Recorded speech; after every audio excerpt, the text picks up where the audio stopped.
Well, today we come to our fourth class, and we have entitled this class under the Birth of Christ series, The Arrival of Magi. And last night, if you recall, you'll remember that we looked at the visit of shepherds. And it's not hard, brothers and sisters, to point out that these lowly shepherds came to a lowly manger. And how fitting it is that they will come to represent the first coming of our Lord Jesus Christ. But what we're going to be looking at this morning with the arrival of Magi is that these regal men are going to come to a regal house. And they will type for us the second coming of the Lord Jesus Christ. And so whereas in our series began, we had the handmaid of God and the guardian of Jesus, these two, which were complementary. What we'll be seeing this morning is that last night we had the visit of shepherds and the arrival of Magi, and these two will be complementary. And how we hope to look at them this morning, God willing, is we're going to see that they did in fact have a regal arrival.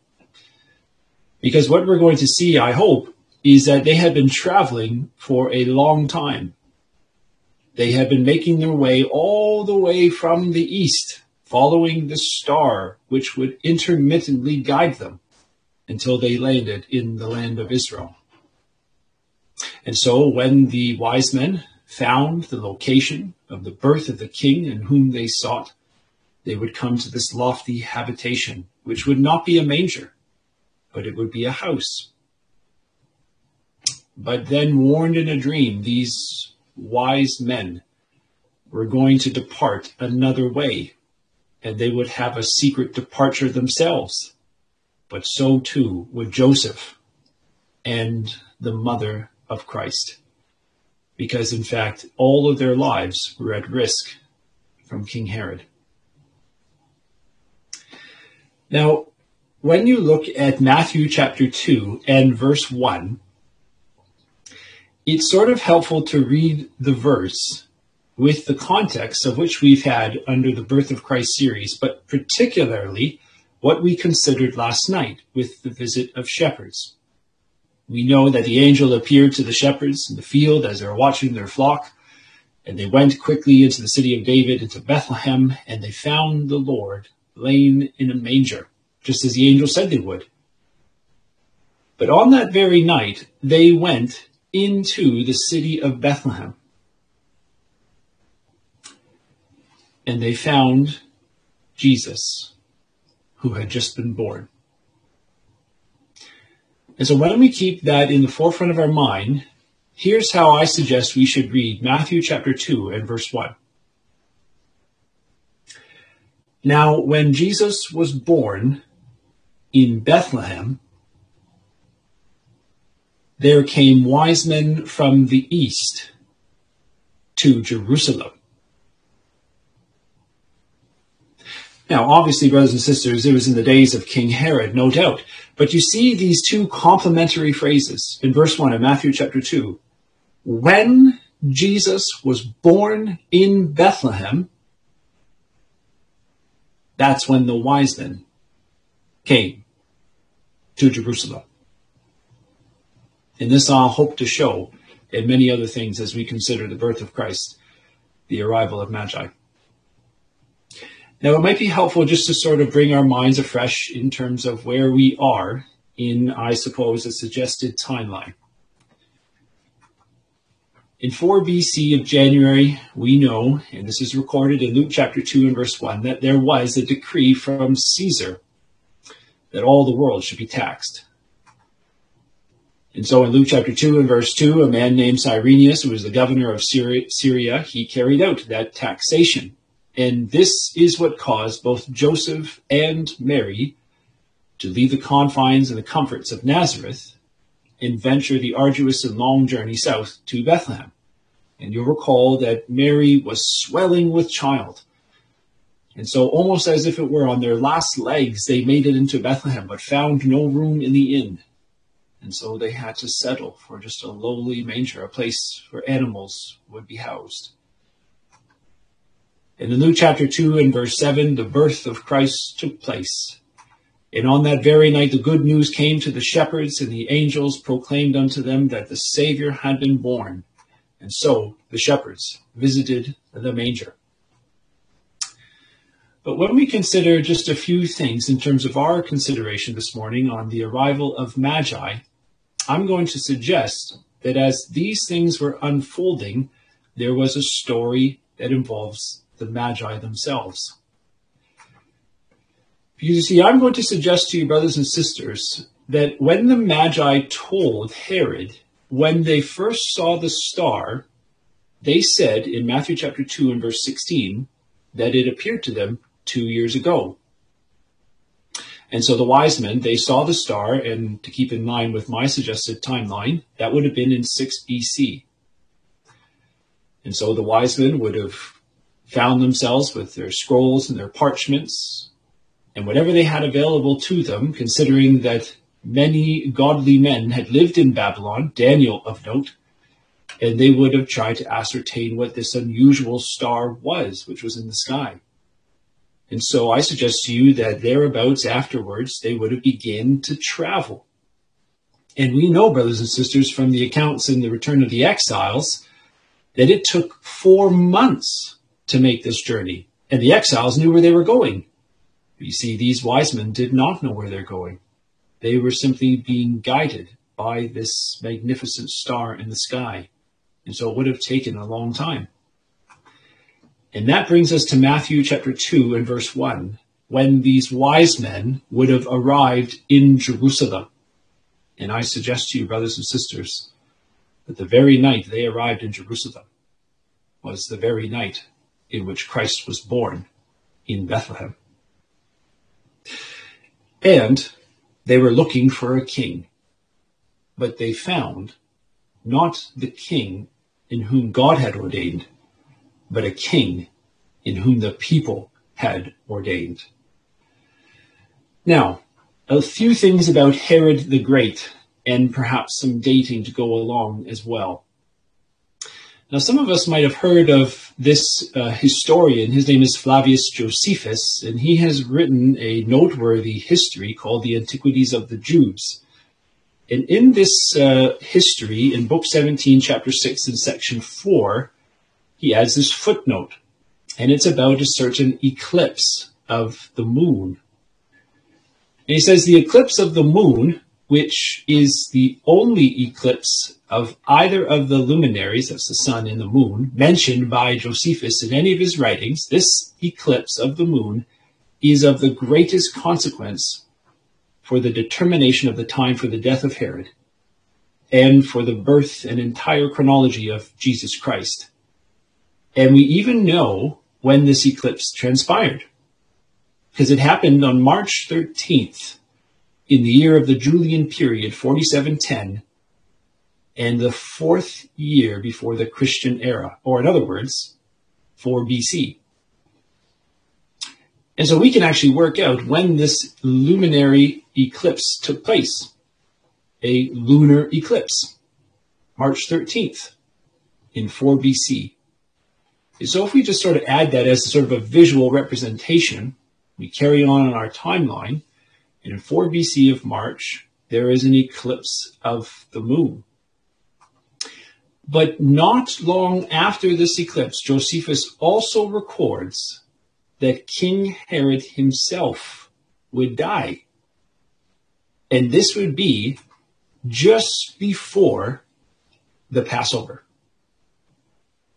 And so this is, I suggest to you, a proposed chronology that will help us to, I suppose, better appreciate the story of the arrival of Magi.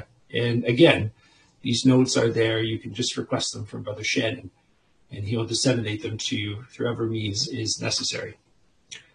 But who was this King Herod? Well, Herod, his name means heroic, and it was more like a title, sort of like a pharaoh. And so in your margin next to verse 1, when it says that he was reigning in Judea in his days as king, he took up this title known as heroic, to be a model of sorts for the people he was governing. But we also know from history that Herod was an Edomite. Well, Edom means red, but it has the idea of fleshly, and we know that from the stories in Genesis. And so he was an Idumean, or a descendant of Esau, or Edom, otherwise known as. Herod was born in 73 BC, and he died in 4 BC, living 69 years. And he ruled in the region of Israel for a very long time, brothers and sisters, 33 years. He ruled his days from 37 BC to 4 BC.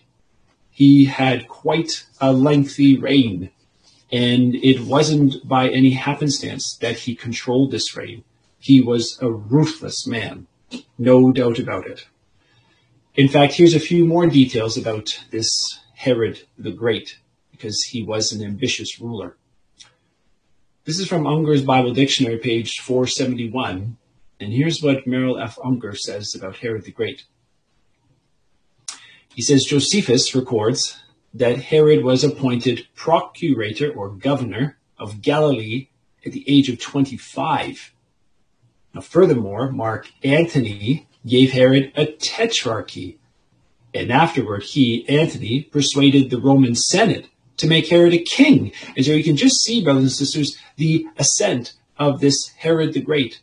First a procurator, then a tetrarch, then a king. And you can just see from a very early age, this man certainly was ambitious. And he made sure that he would find any advantageous friend who would help him to ascend the political ladder of the day. And furthermore, the great Roman historian Tacitus affirms that Herod was placed on the throne by Mark Antony, and that Augustus Caesar enlarged his privileges. This was this man, Herod the Great, who was an ambitious ruler. But just as he was an ambitious ruler, he was also a ruthless ruler. And here's what our brother Melba Purkis has to say in his book, A Life of Jesus. He says, Herod was one of those sinister characters who expose all that is worst in the human heart. By craft, he had obtained a dispensation from Rome to rule Israel. His anxiety to retain that rule had become an obsession, which was only satisfied by the blood of every rival. Even his wife and sons were sacrificed to his lust and jealousy. Old age found him a victim of his own vice. Living in the luxury of his new palace, this descendant of the hated Esau surrounded himself with spies and lived in perpetual fear of retribution from an outraged people, starting at every shadow and imagining enmity in every political move. Page 20, Melba Purkis in his book, A Life of Jesus. You see, brothers and sisters, this was Herod the Great, the king of Israel. He was ambitious, and he was ruthless. And he was also, brothers and sisters, pompous. Because in the Antiquities of the Jews, Flavius Josephus says this about how Herod envisioned his death procession to transpire. He says there was an abundance of pomp of the funeral. The body was carried upon a golden bier embroidered with very precious stones of great variety.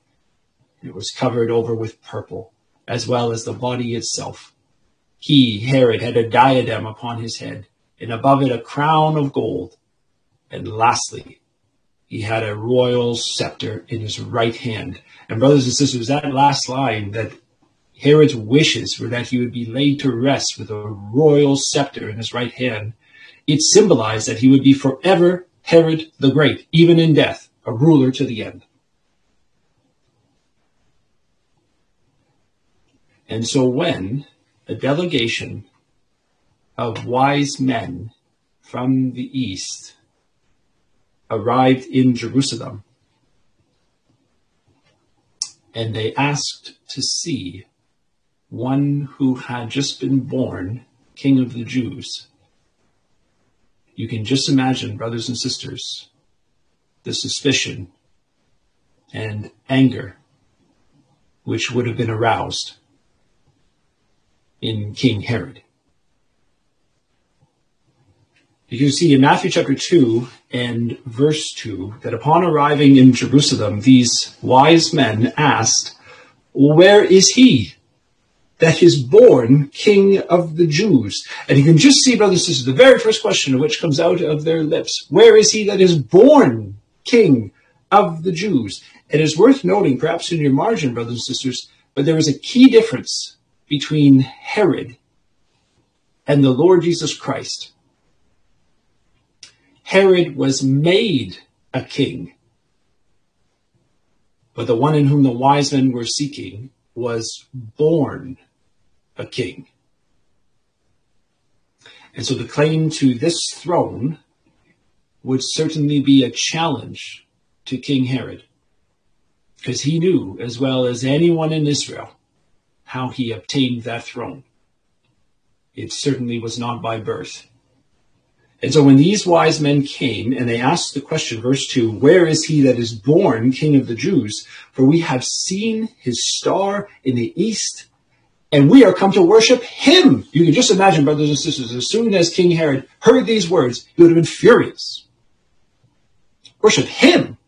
You worship me. I am the king. I am Herod the Great. Don't you know who I am? And you see, brothers and sisters, right away within Herod, his spirit would have been troubled. In fact, when it says in verse 2 of Matthew chapter 2 that the wise men had come to worship this newborn king, that word worship in verse 2, it means to prostrate oneself, to bow down. And so this endeavor, which the wise men had come all the way from the east to do, was reverential. And it was not towards King Herod. And so here was Herod's response in verse 3 of Matthew chapter 2, that when Herod the king had heard these things, he was troubled, and all Jerusalem with him. And you can't help but notice, brothers and sisters, and it might be just worth to circle perhaps in your Bible with a pencil, but in verse 1 we're told he was Herod the king. In verse 3 we're told he was Herod the king. And again in verse 9 we'll be told that when they had heard the king. And you see here, brothers and sisters, 3 times in these short verses, verse 1, verse 3, and verse 9, we are reminded that there already is a king in Israel. And this would have troubled King Herod. In fact, that word troubled in verse 3, I'd like you just to put something into Matthew chapter 2, but come with me all the way to Acts chapter 17.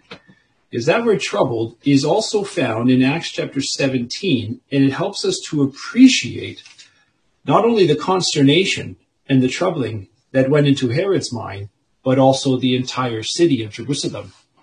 Because that word trouble, if you come with me to Acts chapter 17, it also occurs in the incident when the Apostle Paul was in the city of Thessalonica. And here's what it says in Acts chapter 17, verse 5. It says, verse 5 of Acts 17, "The Jews, which believed not, were moved with envy. And they took unto them certain lewd fellows of the baser sort, and gathered a company, and set all the city on an uproar, and assaulted the house of Jason, and sought to bring them out to the people." And you can't help but notice that in verse 5, the prime motivator of this troubling and the city being put in an uproar is out of envy. Verse 6, "And when they found them not, they drew Jason and certain brethren unto the rulers of the city, crying, These that have turned the world upside down are come hither also, whom Jason hath received, and these do contrary to the decrees of Caesar, saying," and notice this, "There's another king, one Jesus." And you can just see, brothers and sisters, the context here in Acts chapter 17 is that individuals are moved by envy. The troubling, they say, is because there's been a preaching of another king. And here in verse 8 is the outcome. Acts 17, verse 8. "And they troubled the people and the rulers of the city, when they had heard these things. And that word in verse 8, that word troubled, is the exact same word that is found back in Matthew chapter 2 and verse 3, that when this news of the arrival of these Magi and their words that there was another king, well, King Herod was moved with envy. The city felt the trouble, and all individuals were unsettled by the arrival of these men. And so the rulers were troubled. The people were troubled because of another king. And when you come back with me to Matthew chapter 2, Herod had a plan. Because it says in verse 4 of Matthew chapter 2, that when Herod had gathered all the chief priests and scribes of the people together, he demanded of them where Christ should be born. And you see here, brothers and sisters, Herod was going to pull out all the stops. Because in verse 4, Herod actually pulled two groups of the religious leaders of the day. And here they are, verse 4. The chief priests, well, those were the Sadducees, and the scribes of the people, those were the Pharisees. And you see, Herod had summoned both of the elite political parties who governed over the religious affairs of the day, the chief priests or Sadducees, and the scribes of the people and Pharisees. And he said, I have one question, and I am urgently demanding of you the answer. Because when it says in verse 4 that he demanded of them, that's what that word means, to urgently demand. Because Herod knew that any rival to his throne would only grow in strength the longer he was alive. And so in verse 5, they said unto Herod, well, in Bethlehem of Judea, for thus it is written by the prophet, verse 6 of Matthew 2, and thou, Bethlehem, in the land of Judah, art not the least among the princes of Judah, for out of thee shall come a governor that shall rule my people Israel. And you see, brothers and sisters, what Micah was prophesying and what Herod had heard was that there would come a time when whoever sat on the throne of Israel, he would be replaced by God's governor. And you see, though Herod was the king of the past, he had just been told through the words of Micah the prophet that this newborn king was the king of the future. Oh, brothers and sisters, if you were this man, this ambitious, ruthless, and pompous man, what would you do if you had just realized that your days were numbered? Well, you seek an audience with these wise men privately. Because in verse 7 of Matthew chapter 2, then Herod, when he had privily or privately, as that word means, called the wise men, he inquired of them diligently what time the star appeared. And you see that word in verse 7, privily, it means privately or secretly. And so Herod was going to bring in these wise men, remove the Sadducees, remove the Pharisees, and have an inner sanctum circle with he and these wise men privately, secretly. And he was going to inquire as to when the star had appeared to them. And when it says in verse 7 that he inquired of them diligently, there's only one other time in all the New Testament when that phrase occurs. And it's also in Matthew chapter 2, and it's in verse 16. Because you see, at the conclusion of this story, when Herod learned that the wise men were not returning to Jerusalem upon finding this newborn king, in verse 16, at the end of the verse, it says that he sent in all the coasts thereof from 2 years old and under according to the time which he had, and here's our phrase, diligently inquired of the wise men. And so that phrase at the end of verse 16 in Matthew 2, diligently inquired, the only other time it's in the New Testament is when Herod, in Matthew chapter 2 and verse 7, diligently inquired. And so when Herod secretly brought in the wise men, he diligently inquired as to when the star appeared. And what did the wise men say? 2 years ago. And so what would you do if you're a Herod, and at the conclusion of the story you realize you've been mocked and these wise men have not returned to Jerusalem to tell you the location of this newborn king? You slay every child 2 years old and under. Because you see, brothers and sisters, Herod would not take any chances. He knew that each day that this king was alive was a day closer to when Herod would no longer be king. And furthermore, in verse 8 of Matthew chapter 2, once he had diligently inquired as to when the star had appeared and found out it was 2 years prior to the arrival of the Magi, verse 8 says, so he sent them to Bethlehem and said, well, go and search diligently for the young child. And when ye have found him, bring me word again that I may come and worship him also.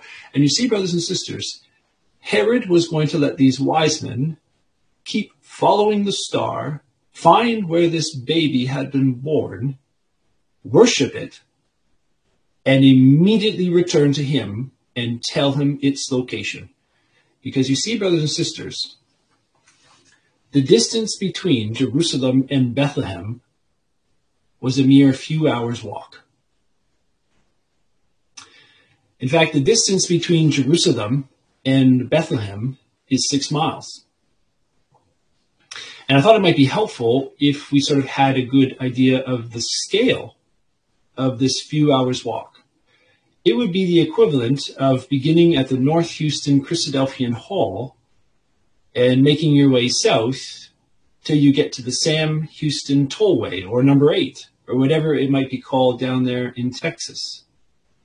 Now, brothers and sisters, if you're Herod and you send these wise men a 6-mile journey to find a baby, worship it, you would expect these wise men to return to you in no more than a matter of days. And this was the man, King Herod. And in verse 8, he sent them to Bethlehem so that they would find this young child who had just been born King of the Jews. And so the wise men did. They left Jerusalem and they ventured towards Bethlehem. Because it says in Matthew chapter 2 and verse 9 that when they had heard the king, they departed. And lo, the star which they saw in the east, it went before them, till it came, and it stood over where the young child was. And you see, brothers and sisters, this star, which I believe had intermittently appeared to the wise men, guided them, then they stopped, guided them, then they stopped, had now, you can see the language in verse 9, and lo, the star appeared again, and it guided these wise men the 6-mile further journey until they reached their final destination. But you see, brothers and sisters, this was no ordinary star. No, it was no ordinary star, because this star, it reads like it has the ability to appear and then disappear. This star had the ability to move south and north when stars only move from east to west. This star seemingly was only available to be seen by the Magi. And I suggest to you, brothers and sisters, that this star that went before them, it had one notable feature of which we are told in verse 9 of Matthew chapter 2. That it went before the Magi verse 9, till it came, and it stood. Now, brothers and sisters, this could be personification. And the divine pen is saying that this star had human characteristics. It could guide. It could stand. Or, brothers and sisters, this star was something found all the way back in Numbers chapter 22. Now, if you come with me all the way back to Numbers chapter 22, there was in the history of these Magi, these men from the east, Mesopotamia, there was in Numbers chapter 22 a historical record of which they had access to. And it is the theme verse for these Magi, back in Numbers chapter 22. Now, you'll remember, brothers and sisters, that Numbers chapter 22 is the occasion when a king, Balak, was urging a prophet or a wise man, Balaam, to speak about the future of Israel. And here's what it says in verse 21 of Numbers chapter 22, keeping in mind this star standing over where the young baby had just been born. Verse 21 of Numbers 22, it says that Balaam rose up in the morning, and he saddled his donkey, and he went with the princes of Moab. And God's anger was kindled because he went. And the angel of the Lord stood in the way for an adversary against him. And you notice it's sort of striking that this angel is going to stand in the way on this journey. Okay, well, how about this in verse 23?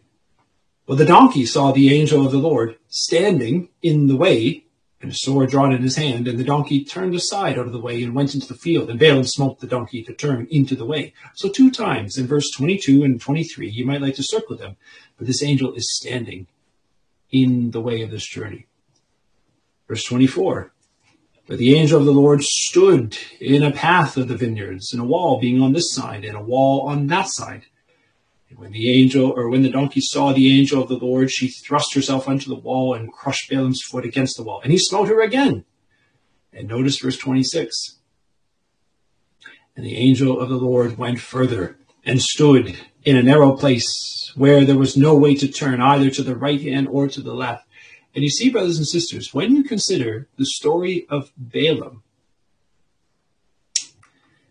in verse 22, we're told that an angel of the Lord stood in his way. Verse 23, that the angel of the Lord was found standing. Verse 24, the angel of the Lord stood. And in verse 26, the angel of the Lord stood. But there's something interesting about where Balaam was from, brothers and sisters, because he was from the region known as Mesopotamia, or the land of the east. And in Numbers 22 and verse 5, it said that Balak sent messengers, therefore, unto Balaam, the son of Beor, to a location known as Pethor. And Pethor was considered at that time a part of Mesopotamia, or the land of the east. In fact, it was by the river of the land of the children of his people. And you see, brothers and sisters, when it came to Balaam, he had this connection with these wise men.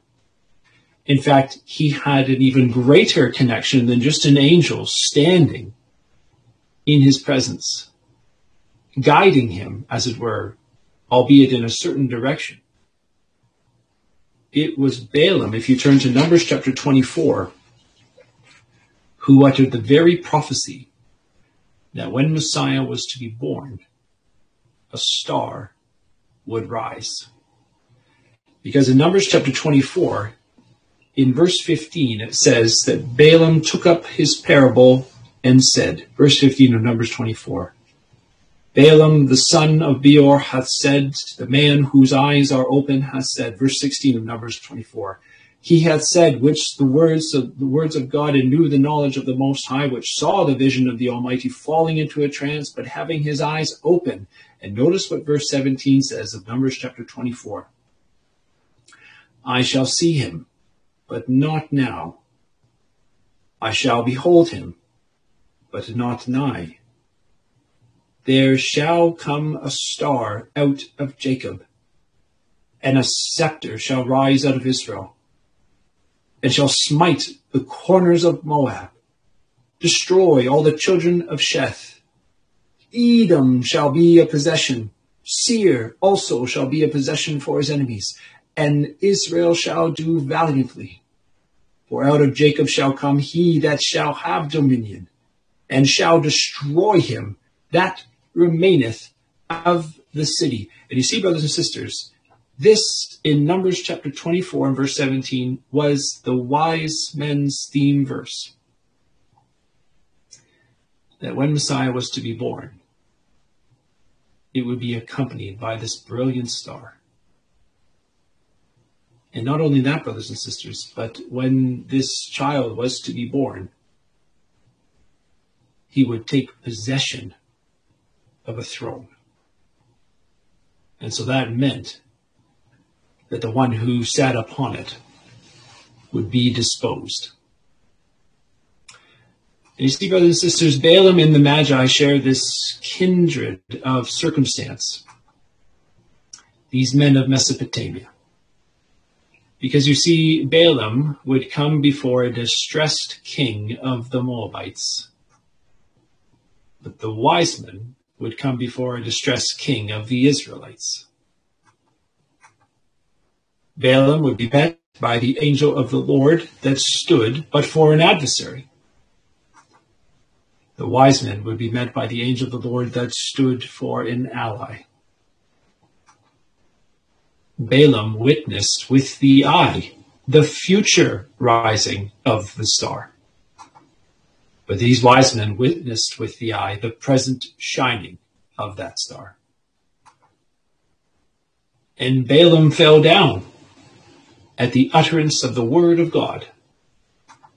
And these wise men would fall down at the presence of the Son of God.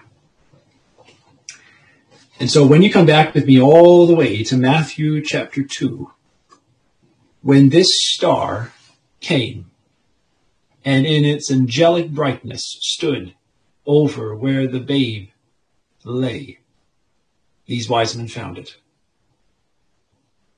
And so, brothers and sisters, that when Jesus was born in the manger, the next day, presumably, Joseph, from his own city, would have found a suitable lodging now that Mary had given birth. And so they would have moved out of the lowly manger and entered in for a temporary abode in a regal house. And so back in Matthew chapter 2, it says in verse 10 that when they saw the star, they rejoiced with exceeding great joy.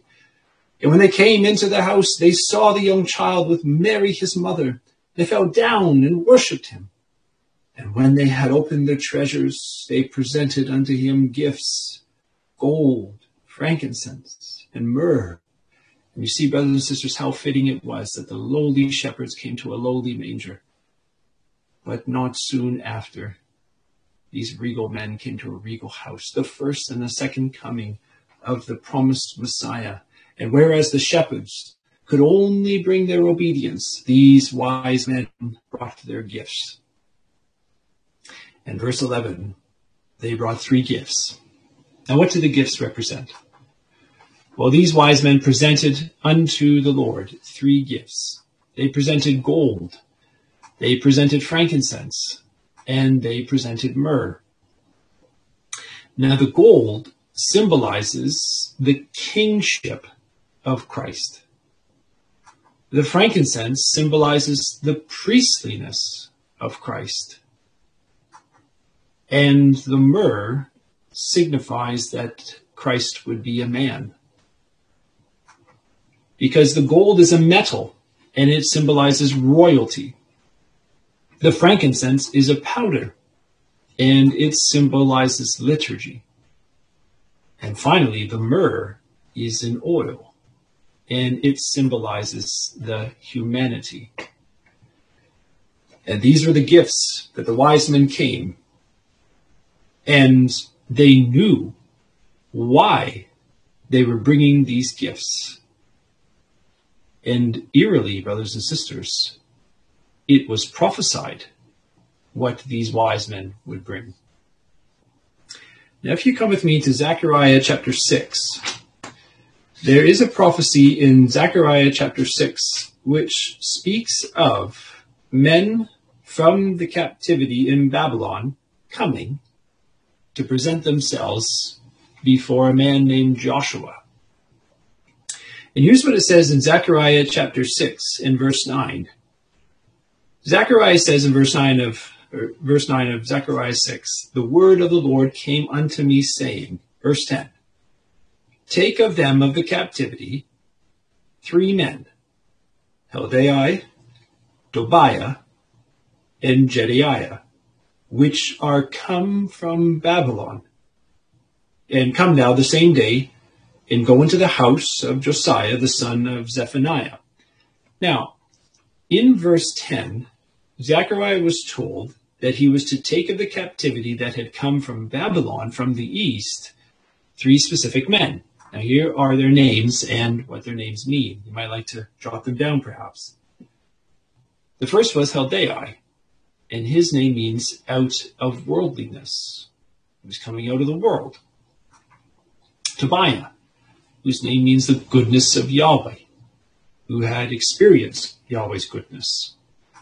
And Jedaiah, whose name means known of Yahweh. And so he had a fellowship with him. And they were to come, verse 10, into the house of one named Josiah, the son of Zephaniah. Well, Josiah means founded of Yahweh. So this would be a sure house. And Zephaniah means treasured of Yahweh. And so in this house, there would be treasures bestowed. So what would be the treasures? Well, verse 11.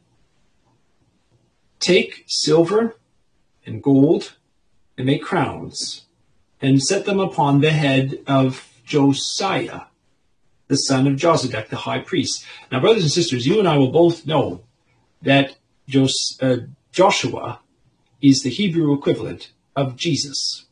They're one and the same. And so they were, verse 11, to come and set their gifts, as it were, upon the head, a crown, of one named Joshua. And furthermore, they were to speak unto Joshua, saying, "Thus speaketh the Lord of hosts," verse 12 of Zechariah 6, "Behold, the man whose name is the branch, he shall grow up out of his place, and he shall build the temple of the Lord." And what we're being told is in the Septuagint, under verse 10, that Zechariah was to take the things of the captivity from these chief men. And in verse 12, they would come before this one named Joshua. And the first thing we learn about this man in verse 12, "Behold the man." But then in verse 13, brothers and sisters, we learn 2 more qualities about this Joshua. For not only in verse 12 was he a man, but in verse 13, "Even this man shall build the temple of the Lord, and he shall bear the glory, and shall sit and rule upon his throne." So not only would Joshua be a man, but he would be a king. And furthermore, brothers and sisters, in verse 13, he shall be a priest upon his throne. And the counsel of peace shall be between them both. And you see, verse 13 also tells us, brothers and sisters, that not only would this Joshua, who had gifts presented to him by chief men coming from Babylon, that not only would he be a man, he would be a king, and he would be a priest. Now, how did these wise men know what gifts to bring? Maybe they had Zechariah. I guess we'll have to wait until the kingdom to ask them. And so these wise men did come, these chief men out of Babylon. They did present 3 gifts which represented that Christ would be a man, that he would be a king, and that he would be a priest. And they worshipped him there in Bethlehem in that sure house. And if you come back, brothers and sisters, with me all the way to Matthew chapter 2, When they had worshipped the Lord Jesus Christ, presented him gifts, gold and frankincense and myrrh, they laid themselves down for the night. And it says in verse 12, that when they had laid themselves down for the night, they were warned of God, Matthew 2, verse 12, in a dream, that they should not return to Herod. And so they departed into their own country another way. And how happenstance, brothers and sisters, this would have been, that the divine message from God, this warning would have come to these wise men, plural, all of them, in a dream, having the same dream that they should not return unto Herod. And you see, brothers and sisters, it's more than just the practical affairs to keep them safe that God warned them. Because in verse 12, they departed to their own country another way. They had already worshipped the true king. There was no need to return to the false one. It's just like you and I, brothers and sisters, these wise men. We've already found the true king. There is no reason to return to the false one. Because that false one, brothers and sisters, he only brings death. Because he's ambitious. He's ruthless. He's pompous. He's nothing like the king of which we come to worship and present our gifts before. And so these wise men in verse 12, they hearkened to the call of the divine, that being warned in the dream, they would not return to Herod. And so they departed into their own country another way. They had found the one who would bring them life. There was no need to return to the one who would only bring them death. But not only were the wise men warned in a dream that night, because you see in verse 13 that when they, the wise men, were departed, behold, the angel of the Lord appeareth to Joseph in a dream, saying, Arise, and take the young child and his mother, and flee into Egypt. Be thou there until I bring thee word. For Herod will seek the young child to destroy him. You notice, brothers and sisters, that Herod had promised that he was going to come and worship this newborn king. But the angel knew full well what the true intentions of Herod were, that he was going to come once he had ascertained the location of this child, and he would destroy him. And so it says in verse 14 that Joseph arose. He took the young child and his mother by night and departed into Egypt, and was there until the death of Herod, that it might be fulfilled which was spoken of the Lord by the prophet, saying, Out of Egypt I have called my son. And so, brothers and sisters, Joseph, Mary, and the young child, they fled into Egypt. They left Bethlehem because coming to Bethlehem was a horde of soldiers looking to slay any child 2 years old and under. And so they found shelter for the time there in Egypt. But even though the wise men had gone another way, Joseph and Mary and the young child had fled to Egypt. Herod knew within days that he had been mocked. Because in Matthew chapter 2 and verse 16, it says, Then Herod, when he saw that he was mocked of the wise men, was exceeding wroth, and sent forth and slew all the children that were in Bethlehem, in all the coasts thereof, from 2 years old and under, according to the time which he had diligently inquired of the wise men. For then was fulfilled that which was spoken by Jeremiah the prophet, saying, In Ramah was there a voice heard, lamentation and weeping and great mourning, Rachel weeping for her children, and would not be comforted, because they are not.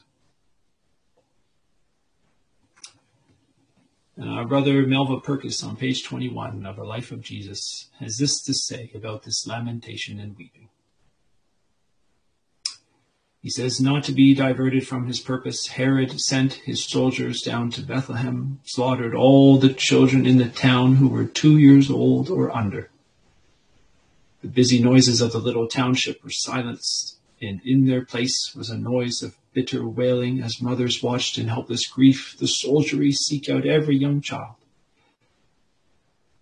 And furthermore, our brother Robert Roberts in Nazareth Revisited says this about the wail of this multitude. He says, thereupon arose a wail rarely heard upon the earth, the wail of a multitude of bereaved mothers. It is impossible to conceive acute natural agony than that inflicted on the mothers of Bethlehem. As no human affection is stronger than that of a mother for her child, so no suffering could be greater than to cause this cruel slaughter. Many have been the efforts of the pencil to depict the scene, various the success, tragic enough all, but doubtless none of them coming up to the reality. It is one of the most harrowing episodes in the story of human suffering, a long, dark, dreadful story. In Ramah was there a voice heard, lamentation and weeping and great mourning. And you see, brothers and sisters, the sad thing is that these mothers in Bethlehem, they lost their children because sadly they already had a king who sat upon a throne in Jerusalem. For if they had turned to the king who had been born in Bethlehem, perhaps they too would have been spared the suffering.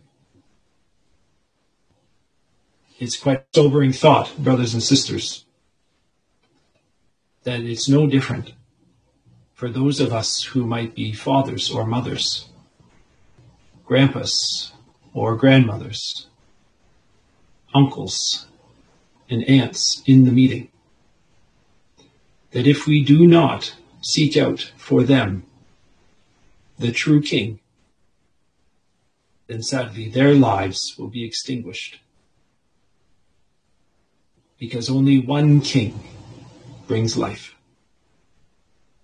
The other one will only bring death. And the great mourning and lamentation was heard in Bethlehem as the wise men ventured another way to their own country, and as Joseph and Mary and the young child ventured into Egypt. And it says, brothers and sisters, in Matthew chapter 2, verse 19, but when Herod was dead, behold, an angel of the Lord appeared in a dream again to Joseph, this time in Egypt. And the angel said in verse 20 of Matthew 2, Joseph, arise, take the young child and his mother, and go into the land of Israel. For they that are dead, which sought the young child's life. And so, brothers and sisters, when Joseph and Mary and the young child returned from Egypt into the land of Israel, where will they go? What will they do?